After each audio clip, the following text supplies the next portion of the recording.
It's official. There is now one person on Earth who has become a trillionaire.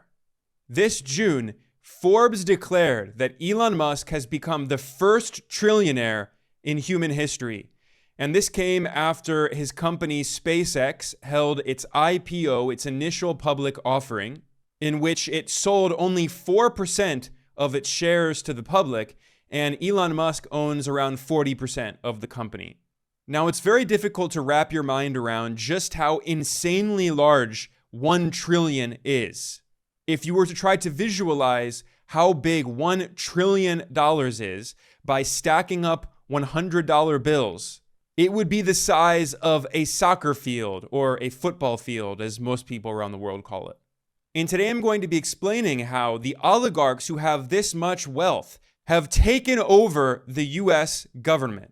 It is impossible for a society to actually be a democracy, a true democracy in practice, when you have a small handful of oligarchs who are this wealthy, who have $1 trillion of wealth or hundreds of billions of dollars in wealth.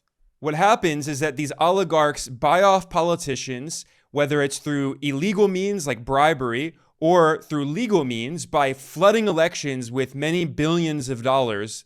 And when you measure the level of spending in US elections compared to the level of spending in other countries, and when you adjust for the size of the population, looking at per capita election spending, you can see that the US is simply off the charts. So in a moment here, I'm going to be explaining how Elon Musk's rise as the first trillionaire is the perfect symbol of how the United States has become an oligarchy. But first, I want to talk a bit more about the SpaceX IPO because it also illustrates how this ridiculous wealth that these oligarchs have is very often based on a financial house of cards. It's based on fleecing the public and the government, leaving retail investors holding the bag while these oligarchs get richer and richer at their expense. Even Yahoo Finance warned that, in its words, quote, the SpaceX IPO could be a trap, end quote. Because if you look at the record of companies that recently did IPOs, what often happens is in the first few days or weeks, their stock price skyrockets, but then soon after, it falls fast. And after 3 years of the first close, 60% of IPOs were either flat or down. Investing in an IPO early on is almost always a very bad financial decision. And that data is broad looking at all IPOs. When you look at SpaceX especially, it is a very, very bad case because SpaceX is hemorrhaging money. If you look at SpaceX's operations, it's really 3 companies in one. A lot of people know about Starlink, the private satellite services that SpaceX offers, and that is the only part of the company that's actually profitable. SpaceX is losing quite a bit of money working on its launching operations, its rockets, and SpaceX is absolutely burning cash, billions of dollars every year on xAI, because Elon Musk bought xAI with SpaceX, and xAI also owns Twitter, which was merged into xAI, which was merged into SpaceX. SpaceX is losing billions of dollars every year. And this is despite the fact that every year the US government gives SpaceX billions of dollars in contracts. In fact, SpaceX is one of the biggest contractors with NASA. The US government is giving this company billions of dollars, and yet it's constantly losing billions of dollars every year. Yet despite that, Elon Musk is so powerful. He's one of the most powerful people on Earth. He is the world's richest oligarch, and he forced Wall Street to change the rules. NASDAQ changed the rules, so SpaceX is going to be included in the NASDAQ 100 stock market index, which is one of the main stock market indices. Trillions of dollars are invested in ETFs and other funds that track the NASDAQ 100. SpaceX, which is losing billions of dollars, and it's very likely, looking at the history of IPOs, that after the initial rise in its stock following the IPO, it's very likely in the near future, its stock price is going to crash, It's going to wipe out who knows how much money worth of retirement funds and 401k funds and pension funds that are invested in these passive ETFs that simply track the NASDAQ 100. Yet NASDAQ allowed Musk to rewrite these rules, and financial analysts, industry veterans have warned that the safeguards are being removed, the rails are being removed, and it's likely that retail investors, average people, pensioners, are going to lose their wealth in order to further enrich the world's richest oligarch. It's quite similar, by the way, to how Donald Trump launched his meme coin, Trump coin, and he told his supporters to invest in Trump coin and they're going to get rich. Meanwhile, what happened? It was a pump and dump scheme. At first, the price of Trump coin skyrocketed, and then it fell 99%. And if you bought Trump coin at the time, you almost certainly lost all of the money that you invested. And these were Trump supporters who were essentially enriching Trump, a billionaire, and his family and insiders at their expense. This is why a financial analyst at the website The Motley Fool published an article which is quite good. It's titled, "7 Reasons I'm Avoiding the SpaceX IPO Like the Plague, and You Should Too." These are the quick 7 points. 1. Structural protections were removed, paving the way for insiders to cash out. 2. It's a capital-intensive business with little margin for error. 3. SpaceX is losing money hand over fist. 4. The valuation cannot be justified. 5. Elon Musk has a terrible habit of overpromising and underdelivering. 6. Megatech IPOs have mostly flopped since the early 2010s. 7. Investors persistently overestimate next big thing technologies. So in short, to summarize everything here, I think Elon Musk is the perfect symbol of everything that is wrong with the US economic and political system. This is an oligarch who has a long history of making false promises, of fleecing his own supporters and enriching himself at the expense of his own supporters. And meanwhile, a big part of his financial empire came from the US government. The Washington Post, which is owned by another billionaire oligarch, Jeff Bezos, the Post noted that Elon Musk's business empire was built on at least $38 billion in funding from the US government, and that's likely a conservative estimate. This is just considering the publicly available information we have on government contracts and subsidies that Musk has received from the US government. But at the same time, I want to make it clear that this is not all about Musk. Musk is simply a symptom. He's a symbol of how bad the situation is. But he himself is not the problem.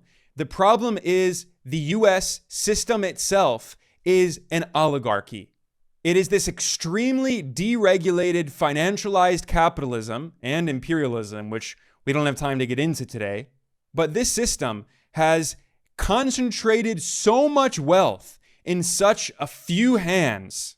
Well, millions of people are in poverty and are homeless. But the level of wealth inequality that we see in the US today has never been seen in history. And for this analysis, I'm drawing on the research of the French economist Gabriel Zucman, who's an excellent economist who has drawn a lot of public attention to this issue, not only in the US, but around the world. Of course, everything that I'm talking about today in the US is true of many other capitalist countries. But as is often the case, the US has taken this to a whole new level. It's like those other problems on steroids. And Gabriel Zucman looked at the concentration of wealth of the 0.00001% in the US. That is the richest 19 households. And he looked at their wealth as a percentage of national income.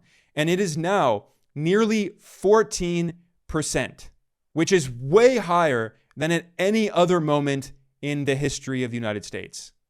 And I slightly modified Zucman's chart to show the different eras in the modern history of the US, where government policy changed in response to this extreme concentration of wealth. And what's striking is that in the late 19th century, The United States was dominated by a small handful of oligarchs known as the robber barons. This consisted of these monopolists who dominated up-and-coming industries like the railroad industry and the oil industry, such as John D. Rockefeller and Andrew Carnegie and Cornelius Vanderbilt. That period in the late 19th century was known as the Gilded Age. And if you look at that period, starting in roughly around 1870, you can see at that time, the richest 0.00001% of US households hold wealth that equaled to about 1% of national income. And by 1890, roughly, they held wealth that was nearly 4% of national income. However, today, the new robber barons, the new oligarchs, have wealth equivalent to 14% of national income, meaning that when people compare the time that we're living in today to the Gilded Age, it's actually a gross understatement. This is way, way worse than the original Gilded Age and the original robber barons. And the economist Gabriel Zucman, who compiled this data, he warned that, quote, extreme wealth is always an extreme power. The power to stifle competition, the power to shape public discourse, the power to influence policymaking, the power to buy elections, end quote.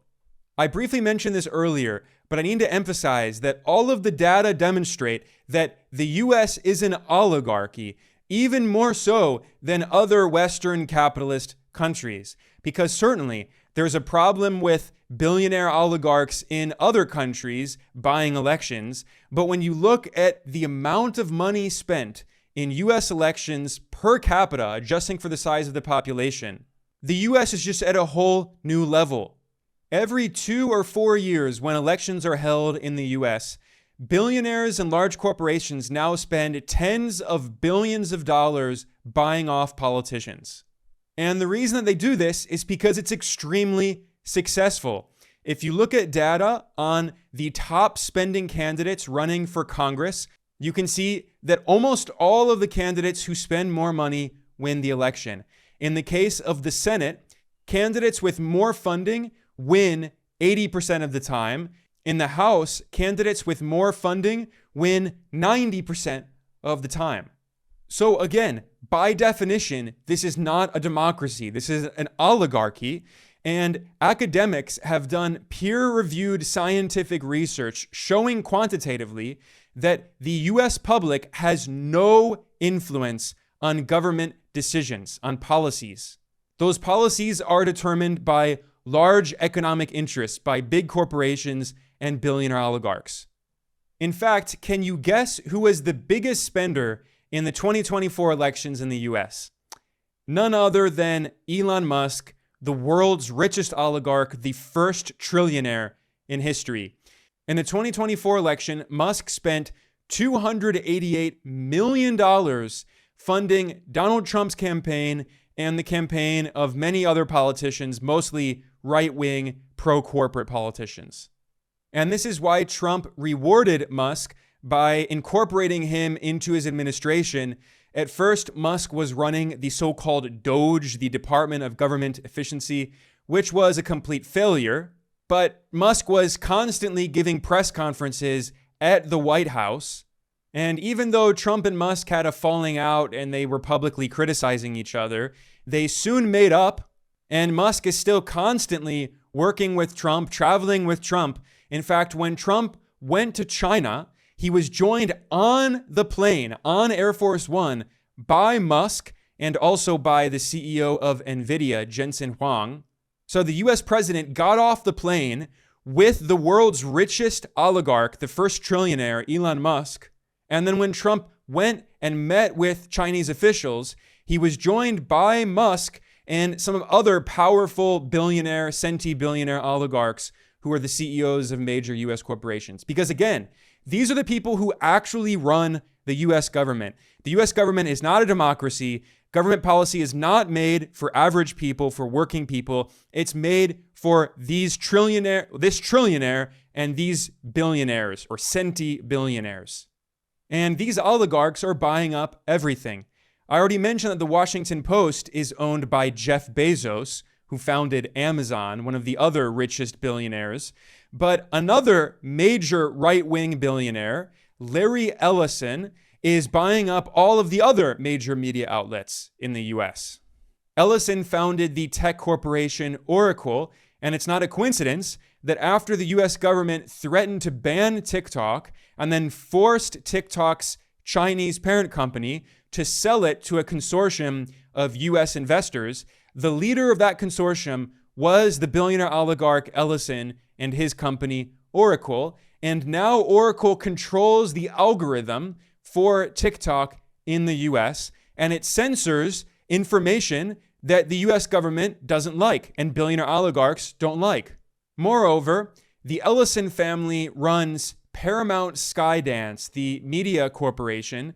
It is run by Larry Ellison's son, David Ellison, and the US government just gave Paramount the green light to buy Warner Brothers. And Warner Brothers owns CBS News and CNN. So this means that this billionaire oligarch family, this dynasty that already controls the algorithm of TikTok, is now going to control CBS News and CNN. And the right-wing US media outlet, the New York Post, which is owned by another conservative billionaire media mogul, Rupert Murdoch, who owns Fox News, which is basically just state propaganda for the US regime. Well, the New York Post reported that the right-wing propagandist Bari Weiss, who is already running CBS News, she's now also going to oversee CNN to make sure that it continues to print propaganda for the US empire and its wars all around the world, including the war on Iran, which they strongly support. And of course, propaganda in support of billionaire oligarchs like Larry Ellison and his favorite president, Trump, who's also a billionaire. This is why a former Trump advisor said that Larry Ellison is the shadow president. But I would say it's not just Ellison, and it's not just Musk either. It's not an individual. It is the class of billionaire capitalist oligarchs. The capitalist class, it's not just a group of individuals. They constitute a class with particular economic interests, and they determine US government policy in their interest against the interests of the working class, the vast majority of the population. The US government is an authoritarian oligarchy that serves the interests of the capitalist class. It is that simple. And I want to go back to this chart that was made by the economist Gabriel Zucman, illustrating the obscene levels of wealth concentration of the 0.00001% of oligarchs in the US. Because I also think it's quite instructive to see how the history of capitalism in the US has evolved in different eras. Because we already talked about the Gilded Age in the late 19th century with the robber barons like the Rockefellers, Carnegie, Vanderbilt. But in the early 20th century, you had the emergence of what was known as the Progressive Era. Because there was so much labor organizing, union militancy, workers were getting together and demanding rights, demanding the 8-hour workday, which we only have thanks to their struggles, demanding worker protections. And then this also came, of course, when you had the Russian Revolution in 1917, and you had capitalists around the world fear socialist revolutions spreading. So what you saw is a series of progressive reforms. You had the antitrust legislation to break up the trusts, the big monopolies and oligopolies in the US. And you saw a slow, gradual reduction in the extreme wealth held by these robber barons, starting in the 19-teens, going into the 1920s. And then, of course, in 1929, you had the crash in the stock market. And there are many dangerous parallels to what's happening today in the US stock market with the AI bubble, but I've talked about that in other videos. Anyway, in 1929, you have the crash in the stock market, and then you have the beginning of the Great Depression in the 1930s. And then you have Franklin Delano Roosevelt, FDR, and the New Deal, this very progressive social democratic era of left-wing reforms in the US, and you saw a significant reduction in the concentration of wealth held by these oligarchs. And then, of course, you had World War II from 1939 until 1945, and we saw that by the end of World War II in 1945, you had the lowest level of wealth concentration by these oligarchs. And from roughly 1945 until roughly 1980, you can argue about the exact date, this is known as the golden era of US capitalism. It's the era of Keynesianism. When you have strong government intervention in the economy, you have elements of state ownership, especially in Europe, very strong state ownership of the railroads and telecommunications and the electrical infrastructure and even mines and the healthcare sector and even some basic industry and metalworking. In the US, you didn't have as much government ownership, but you still have a strong state-led economic model based on common prosperity.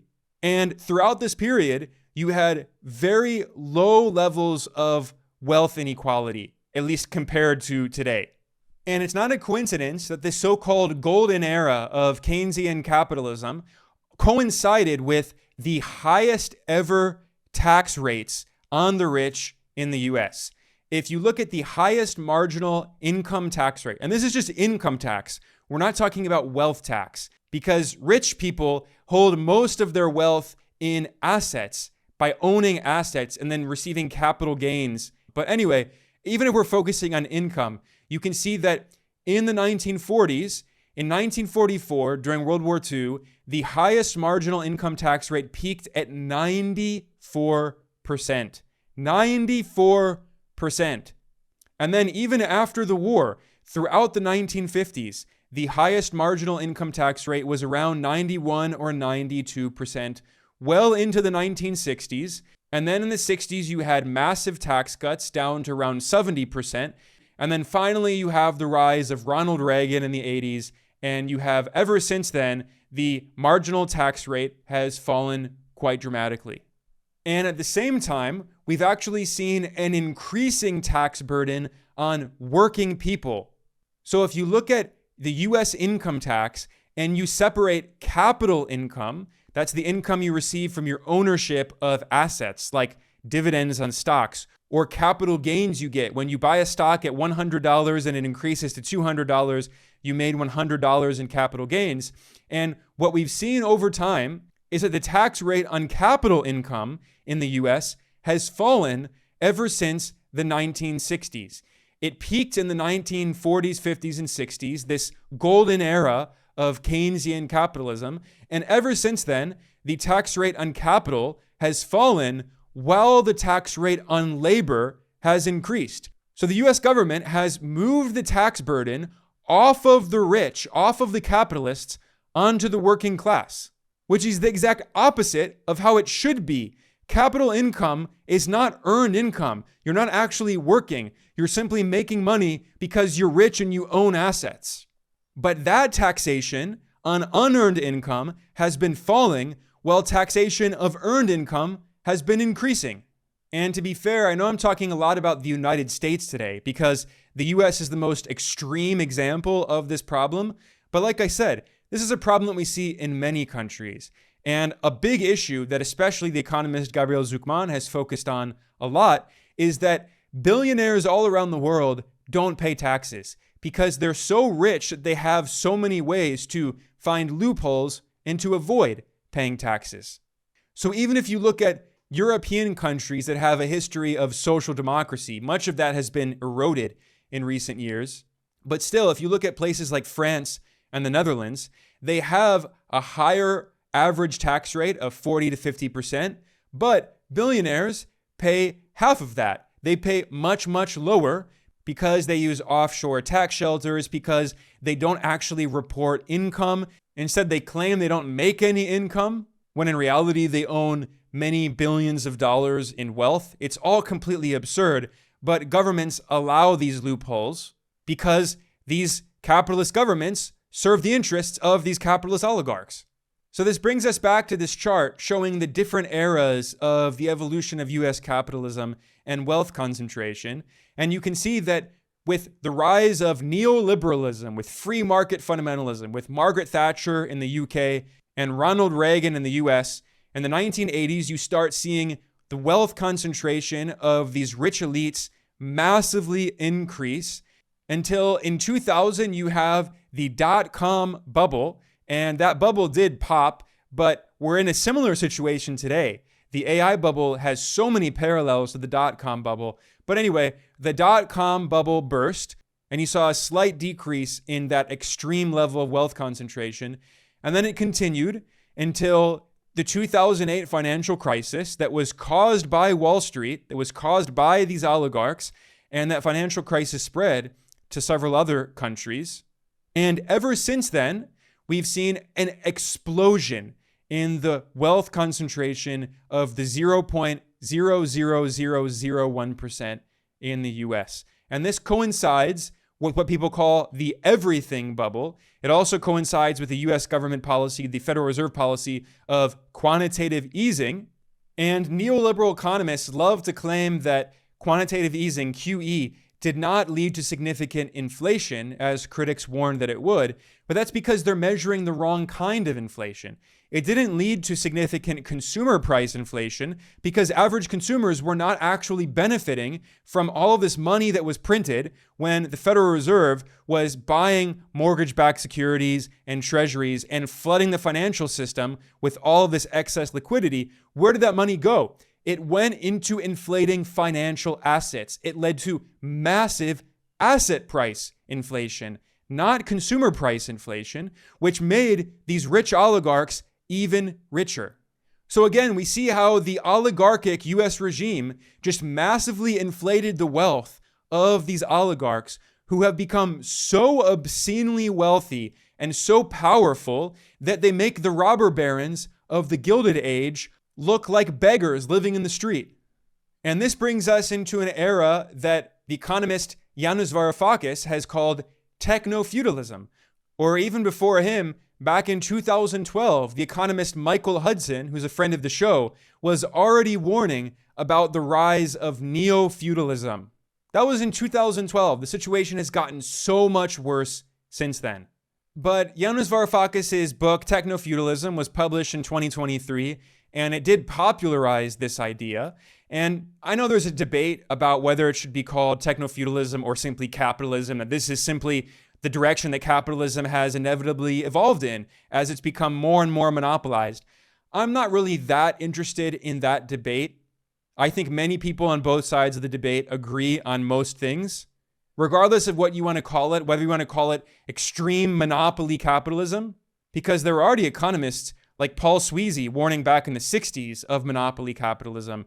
And the situation today is just so much exponentially worse. Regardless of whatever you want to call it, I think the most important message to take away is that this has made it incontrovertible. It is so clear that the US is an oligarchy, that the political system is entirely dominated by this small handful of oligarchs who also have been devouring the economy itself. Because it's not just the political system they control.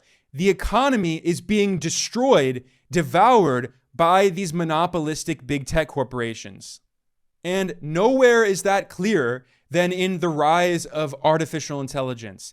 And some top AI researchers have been publicly warning that AI, which is monopolized by these US corporations in the US. In China, it's quite different with open source models and with government control of major tech companies. But the US, of course, is very different. The US has this extreme deregulated capitalist system, whereas China has a socialist system. But anyway, getting back to this issue of AI, researchers have warned that AI will create massive unemployment, making the rich even richer, robbing people of their dignity, of their livelihood. And this is why some of these big tech oligarchs in the US are trying to find a solution that doesn't involve expropriation of their obscene wealth that is unearned. And this is why Sam Altman, who is the billionaire CEO of OpenAI, which runs ChatGPT, Altman has spent millions of dollars funding research on universal basic income, UBI, and the results of that were not good. So now he's saying that they need to try to find some solution. So Elon Musk claims that the US government should give checks to people, but instead of calling it universal basic income, they should call it universal high income. But again, this is not a solution to the problem. The reality is that these oligarchs recognize that their technology is going to start causing significant unemployment, which is going to further exacerbate the already significant problems of poverty. It's going to further exacerbate the obscene levels of inequality, which are already way worse than even at the peak of the Gilded Age of the robber barons in the late 19th century. These oligarchs recognize that this is happening, and they fear that people will come out with pitchforks. There could be a revolution. So they are desperately trying to push the government to implement band-aid solutions, to give out these checks, whether you call it UBI or universal high income or whatever, so they can maintain their control over these obscene levels of wealth as trillionaires. But the reality is, I'll give my opinion here, there is only one true solution to this, which is that these companies have to be nationalized. They must be public property, and the obscene profits and rents made by these companies need to be reinvested in society, in the majority of the population through government ownership. And this is why, by the way, the Senator Bernie Sanders has proposed legislation for the government to nationalize half of these big AI companies, which honestly, half is just the bare minimum. But this is the only real solution. UBI is not a solution. That's just a government subsidy while wealth will continue to accrue to this small handful of oligarchs who become centitrillionaires and whatever is after a trillion, a quadrillionaire. These oligarchs like Musk, they will never stop. They will continue to accrue more and more wealth and get richer and richer. Because like I said, the problem is not an individual. It's not Musk. It is the system itself. Now, with all that said, I will raise one issue with this. I think this proposal made by Bernie Sanders is a good one that should be adopted, but it doesn't solve the international problem, which is that these US big tech corporations run technology that is used by people all around the world. So if the US government nationalizes these companies and uses that wealth to benefit its population, and not just a small handful of oligarchs, what about all the other people around the world? So I think there needs to be a much more comprehensive discussion, and I think other governments around the world also have the right to nationalize the operations of the big tech companies in their respective countries and to reinvest that wealth in their society, in infrastructure, in education, in healthcare, in job creation. Because otherwise, then yes, maybe the entire population of the US will benefit from this technology, but what about the rest of the world population?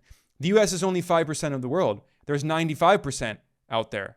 It is true that many Chinese AI companies are releasing their models open source, and that solves part of the problem, but it still doesn't solve the problem of obscene wealth inequality and the growing wealth and power of these oligarchs.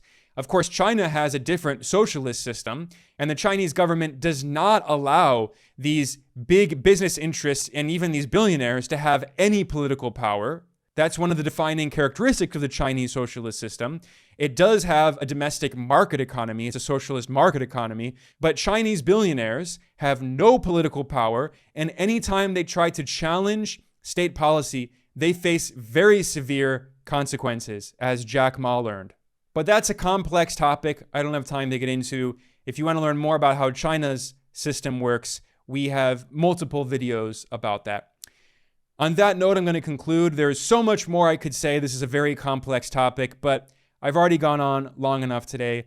I simply wanted to explain the extreme dangers of the obscene levels of wealth inequality in the US, because even if you don't live in the US, even if you live in another country, you can probably see parallels to what's happening in your country.